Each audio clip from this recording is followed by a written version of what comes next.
Hey guys, it's me and we're live. And yes, I've got my little friend with me. This is Bertie, my dachshund. He's just turned 12 years old and he's just the best. He's sniffing because I've got some treats on the table here, so he's sniffing them out. So I thought I'd bring him up tonight and let him sit with me because he's a real daddy's boy and he misses me. When I do the live stream, he sits downstairs and he pines at my mum. So I thought I'd bring him up tonight and let him have his little debut on the live stream. So here he is. He's a gorgeous little boy. He's 12 years old. We rescued him from Wales, and when we rescued him, it was November, about -2 outside. And this little fellow was living in someone's garden, so his tail was wagging furiously. He's found the treats. So yeah, we rescued him. We brought him back. We bought him sight unseen, and rushed him back from Wales. And he's been with us ever since, even though he did have a back operation, about 6 years ago now. God, that was expensive. Oh, my God. But he's back to normal. His tail's still going. I'm going to pop him down and give him some treats, and then he'll be quiet for the rest of the time. Oh, right. Sorry about that builder's bum. Hang on a sec. There we go. Good lad. Okay, so get myself all comfortable. I've moved the cameras tonight, so I'm a bit like, hang on, let me switch to the other one. There we go, that's better. I've moved the cameras tonight, and I'm a bit like, where are they gone? What's going on? Where's everything going? Oh, look at this. Look, I've cleaned the workbench. It's stunning. I've actually got, let me just tip this round a sec. I've got a ton of stuff over there to be done, but I've cleaned the workbench, so there's at least something that's good. So what's going on this week? Well, this week we've got a new customer come on board, EBC Brakes in Northampton. So we're going over there tomorrow to change their system out. They've got a really old system. It's been there. The guy reckons it's been in 15 years. I mean, they're running a really old version of Sage. So I'm going in there tomorrow, mid-afternoon. And we're going to swap everything out. We're putting brand new Core i5 workstations in. Excuse you, Mr. B. Brand new Core i5 workstations. They've got 8 gig of RAM. They've got SSD drives. We're putting in a gigabit network. They've got a 10-100 network at the minute. And 10 meg Ethernet cards in the machines. So that's going up to a gigabit. Cat6 cabling. We're putting in new wireless routers and things like that to supplement the network so they can use their mobile devices. They've also got a laptop that they bought from us a little while ago, which is also a Core i5. So I feel like I'm talking down to you. Hang on a sec. Oh, there we go. Is that better? That's a bit better. So they've got a Core i5 laptop as well, which they're going to be using wirelessly. So hopefully that'll be a really nice upgrade. They're obviously going from, I believe it's Windows XP up to Windows 10. And we've got the Office stuff. So I'm just checking. I've got my, just out the corner of my eye, I've got my preview screen. So I can see what the live stream's doing. And I'm just checking that the audio is synced with, I think it is. I think it's synced with the video, because that's just so annoying if it doesn't work properly. So that's all good. But what are you doing now? He's just sniffing around in case I've dropped a treat somewhere. I might have hidden one at the back there, so keep him busy. So that should be a really good upgrade for them. Other things this week, we've got trying to get a network to work. We've got, without going into too many details, we've got a customer and they're right in central Milton Keynes, literally inside the shopping centre. And they've got a wireless router. And they've just got a couple of mobile phones and one laptop. The laptop's been rock solid, but the phones keep dropping out on the Wi-Fi. So we're going in there on Friday to change the Wi-Fi access point out to a 5 gig one. So it'll be 2.4 and 5 gig. The weird thing is, I've checked. I mean, I don't know if you guys have got any experience with this, but if you have, mention it in the comments, because I'd quite happily take some advice. We've got, just around that area, every shop has a Wi-Fi access point. I'm going to take this watch off, it's annoying me. And there must be about 50 access points. When you open up, when you do like, what's the term? site survey, a wireless LAN site survey, there must be about 50 networks that pop up, all overlapping. And I think that's part of the problem. So I'm going to try and shove them up to the 5 gig band, because they've all got iPhones. So they should support 5 gigs. Hopefully that'll be a lot better.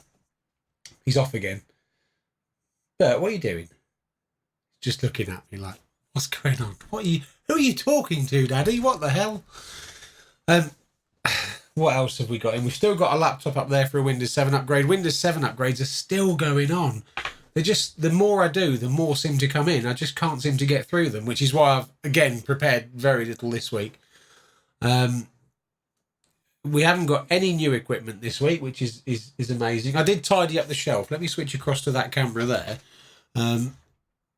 Just at the top there, I don't know if you can see, all this top shelf here is all of our YouTube equipment. And sorry about the dog noises.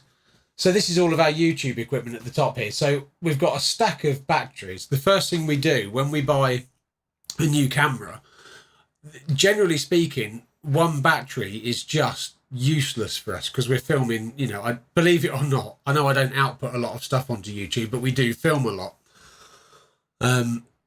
So one battery is no good. So we buy 3 more. So we've got 4 batteries for every camera. And all the cameras come with their own charger. We don't have any cameras that share a charger. I mean, I wish camera manufacturers would get together and just sort of, here's the battery, here's the charger, it will do this.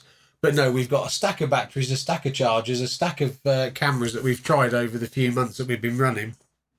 Well, probably 6-8 months now. And we're finally getting to grips with the Canon. The Canon's really cool. It took me a while to make the switch. I've always been with Nikon, and now I've gone to Canon.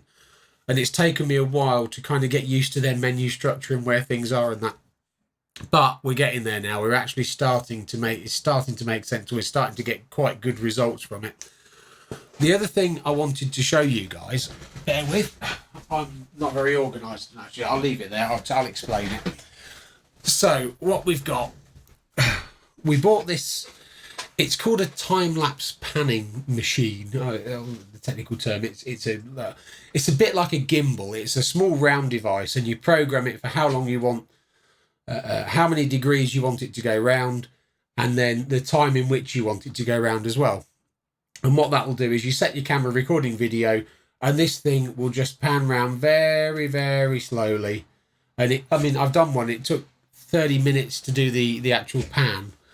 So let me just show you the results from that now. Oh, here we go. And you can see for yourself what the results are. I think it will be really good.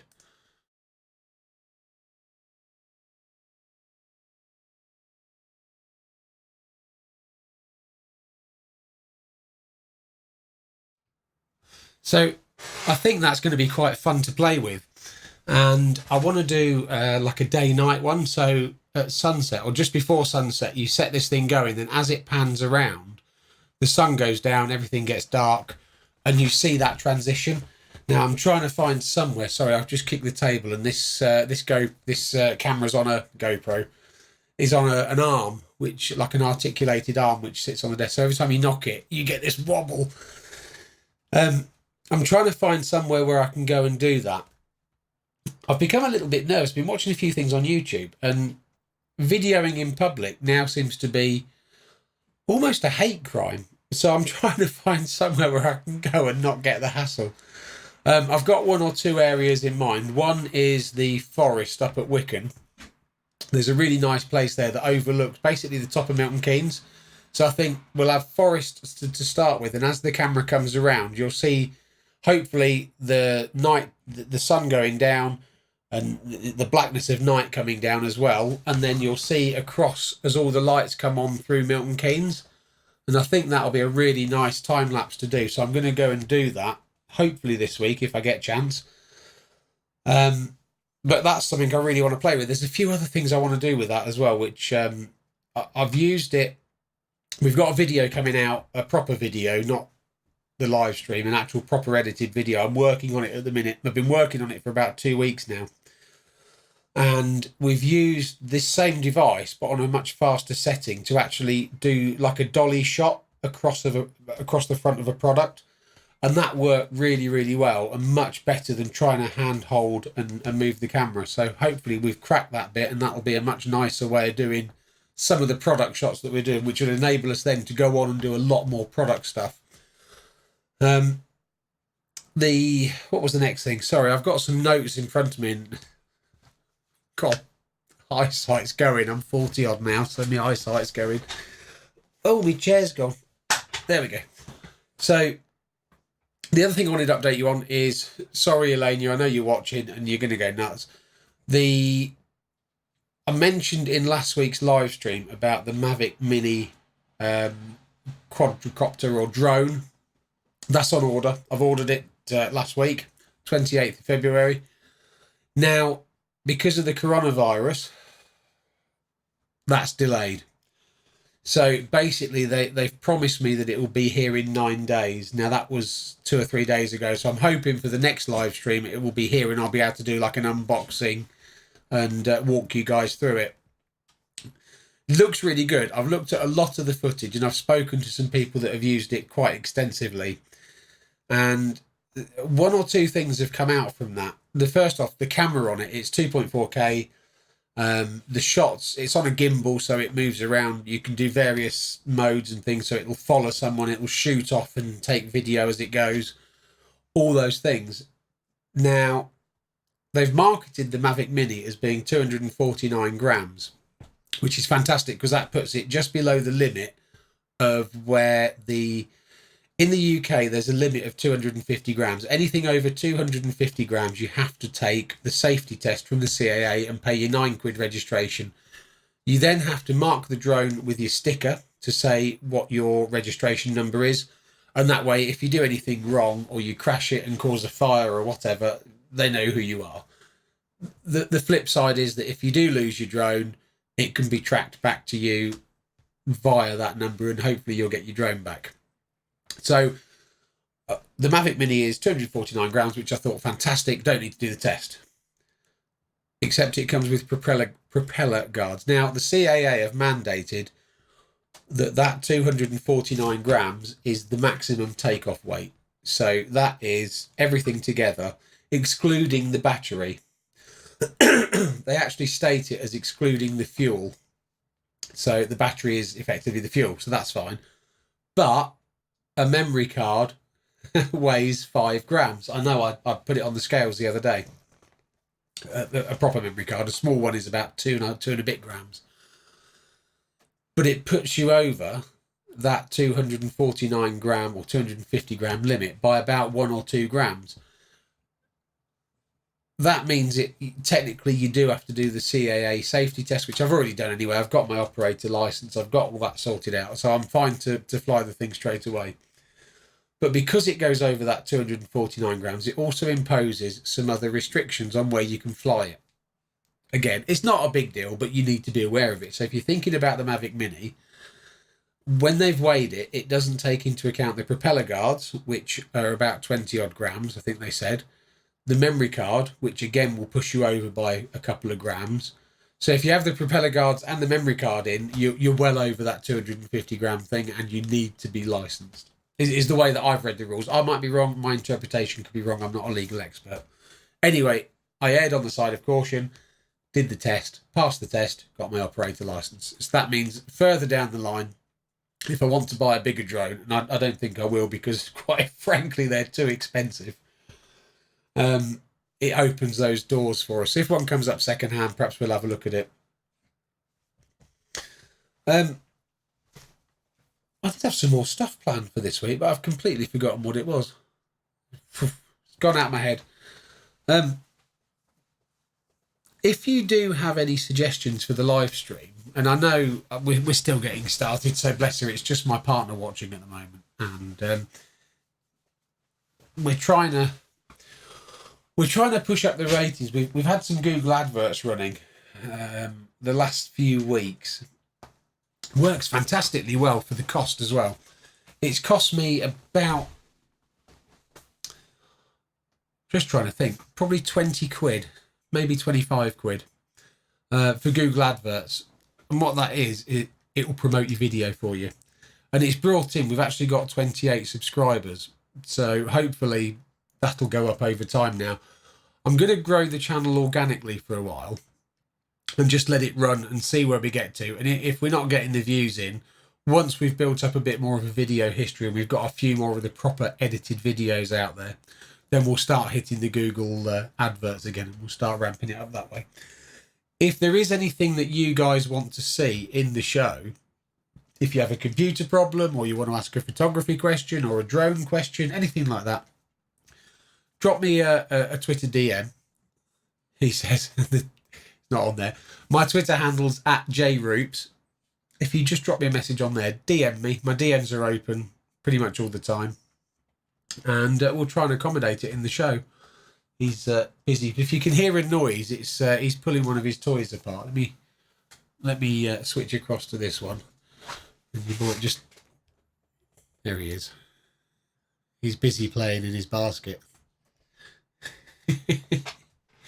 So yeah, if there is anything you want to see on the show, let me know, and we'll try and fit it in. There's really not much else going on, to be honest. We've been busy the last few weeks. We've been busy sorting out a house, which is finally done, mostly done. And I'm getting my partner ready to move to a new house, which I think she's looking forward to. And so today I've received, I don't know if I've explained before, my partner's actually a European. So today I've received a European satellite dish. I've got all the kit. I used to install satellite dishes. When we started the business, I had to take up another part-time job because I was contract bound from the company I was working. The company where I just left, I was contract bound not to do IT for a while. And certainly not for their customers, which I've done. After the contract ended, I took some of their customers. And proudly as well, I proudly took some of them. So today I received this European satellite dish. There'll be a video going up because I'm actually going to do a video when I install it. So that will show you how to put up a satellite dish, how to align it, what tools you're going to need, how to run the cabling, how to put the ends on, and hopefully we'll see the final result with some Italian TV perhaps. Or some, I think there's Italian, German, Polish, French. They're all on Hotbird, so we'll get that sorted out and put that up. The videos that are coming out, we're doing a Draytech series. Let me just grab that Draytech router. So this is a Draytech router, and it's got ports along the front for your network devices and your internet connections and things. We're doing a full strip down on this, which we've already done. We've done the video for the strip down. As you can see, this one has been right dickered through the walls. It's the top of it looks like it's been kept in a smoking shelter. It's gone such a horrible yellow, a bit like the old cream computers used to go when back in the day. It's gone that colour. So we've done a full strip down on it. It does work. We've upgraded it to a newer model. So we're going to strip that. We've stripped it down already. We've done the video for that. And we're going to go through all the programming for Draytech as well. Things like the LAN-to-LAN VPN, the incoming VPN tunnels, the web filtering, how to set up the internet connection, and all those little things that you're going to want to do with them, and some of the more advanced things that you can also do with the Draytechs in particular. So they're actually quite a good unit. I was turned off Draytech because we used to fit a lot of them. I mean, pretty much every small business you'd go into would have a Draytech router. And what happens with them, what I found out when I took this apart, the main processor has this piddly little tiny heatsink on it. And I mean, it is piddly little tiny heatsink. And they seem to overheat and then they lock up or they go slowly and it's just annoying. So we've upgraded them. We've actually gone down the Cisco RV route, which is like a small, it's a Cisco route. It's a Linksys router, but badged as Cisco. But Cisco have done some tweaks behind the scenes and made it a much more reliable router. So we've been putting those in. They're a little bit more expensive than the Draytechs, but not a massive amount, probably 50 or 60 quid. But the difference in the quality and the difference in the performance is quite staggering. Don't forget, these Dratex are still retailing at 179-ish quid for the new version, the non-wireless one. If you want the wireless one, it goes up a little bit. The Cisco, the RV series, we were buying in at the base model 189 and the wireless 250 something. But the difference in quality was just literally night and day. So that's what this Dratex been upgraded to. It's been upgraded to one of the Cisco products. That means we can take this one apart because it's beyond its serviceable life anyway. We may as well have a bit of fun with it and have a play with it. So they're the videos that are coming out. There'll be a whole series, probably, I'm thinking probably 4 or 5 videos, depending on how much data there is, how much stuff we get through in each one, because they are quite complicated devices. So that'll be coming up soon. I've got the first episode nearly edited. God, while I think about that, on the subject of editing, we upgraded. We had the Adobe Premiere Pro subscription from Adobe. And obviously Adobe, one of the biggest companies for doing media creation and creative processes. Now, they emailed me and said, look, we've got this promotion on coming up. So if you want to upgrade, I was paying about 16 quid a month just for for Premiere Pro. And that's all we were having, Premiere Pro. They sent me an email through saying, if you want to upgrade, 24 quid a month, and you can have all the creative apps. So I thought about it and I kicked the idea around a bit. And in the end, yesterday, I decided I had to do some some thumbnail stuff ready for this Dratex series. And what I really needed, I was trying to use the GIMP, and it's okay, but what I really needed was Photoshop. So I looked back at the Adobe stuff and I thought, okay, well, whatever, let's go for it. 20 odd quid, go for it. Upgraded the subscription. Oh my God, what did we get? We got everything. We got, so we get it's called the Creator Suite. We get Premiere Pro, Photoshop, Adobe Acrobat Professional, Lightroom, the Animator Suite, the Cold Fusion. We get something, all these different products, and it's just taken out. I've been struggling with Premiere Pro, and I've been getting to grips with it and doing the things that I want to do, but it's taking me a while. And once I've done it, I'm fine. I can do it again and I can move on and learn something else. But Premiere Pro is what everybody uses, from YouTube creators right through to Hollywood films. They're all produced on Premiere Pro. So this program has a billion options in it for different things and different things you can do with it, and color grading and an audio work suite, and it's a big learning curve. And I thought that was bad enough. And I've looked at Photoshop now, and Photoshop is exactly the same. It's just this massive program with just about every single option in there for every single thing you could ever want to do with an image. So hopefully, what I'm going to try and do, hopefully she's not listening too carefully, I'm going to give Elenia access to Photoshop, and hopefully she'll work that one out. And then I can just say, I need a graphic doing for this video, and she'll do it for me. But we'll see how that goes. Anyway, guys, I think that's probably going to be us this week. I promise, faithfully, I promise, next week I will have something planned. I might actually premiere the Dratex video, because that's almost done. So we might combine the live stream with a premiere and do everything together. That might be quite cool. Anyway, guys, sorry, I can hear this noise and my dog's disappeared. Come here. Come on, come here. Oh, let's go say goodbye to these people. So, from me and him, thanks for watching, guys. We'll see you next week. Take care.